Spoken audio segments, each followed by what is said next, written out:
Paper plate making machine, semi automatic single die paper plate making machine అంటారు, semi automatic buffet plate making machine అంటారు, hydraulic paper plate making machine అంటారు, hydraulic buffet paper plate making machine అంటారు.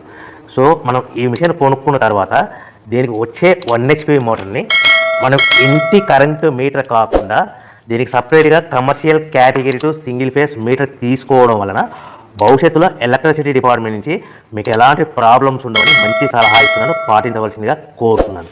So ఈ semi automatic hydraulic single die buffet plate making మిషన్లో కేవలము buffet ప్లేట్లు మాత్రమే తయారు చేసుకోగలుగుతాము. ఈ మిషన్లో కేవలం మందం లవ్ దొడ్డు ప్లేట్లు మాత్రం బఫే ప్లేట్ తయారు చేసుకోగలుగుతాము.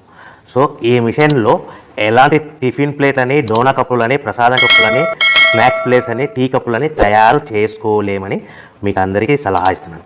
సో ఈ బఫే ప్లేట్లు ఏ విధంగా తయారు చేసుకోవచ్చు అంటే కనుక మనకు రా మెటీరియల్ షీట్ ఇలా ఉంటుంది. ఈ షీట్ని డై మధ్యలో పెట్టి గేర్ వెనక్కి లాగితే కనుక 1, 2, 3 సెకండ్లు లాగిన తర్వాత అదే గేర్ను ముందుకు నెట్టడం వల్ల డై కిందికి వస్తుంది. ఈ విధంగా తయారైన ప్లేట్ చేసుకోవచ్చు. సో ఈ బఫే ప్లేట్లు మనం ఎన్ని తయారు చేసుకోవచ్చు అంటే కనుక నిమిషానికి 5 నుంచి 10 ప్లేట్లు తయారు చేసుకోవచ్చు. అది కూడా ఆపరేటింగ్ చేసే ఆపరేటర్ మీద ఆధారపడి ఉంటుంది. సో మనము ఈ బఫే ప్లేట్ నిమిషానికి 5 నుంచి 10 ప్లేట్లు మిషన్ కొన్న స్టార్టింగ్ కొత్తలో మనకి ఎలాంటి అనుభవం ఎక్స్పీరియన్స్ ఉన్నది కాబట్టి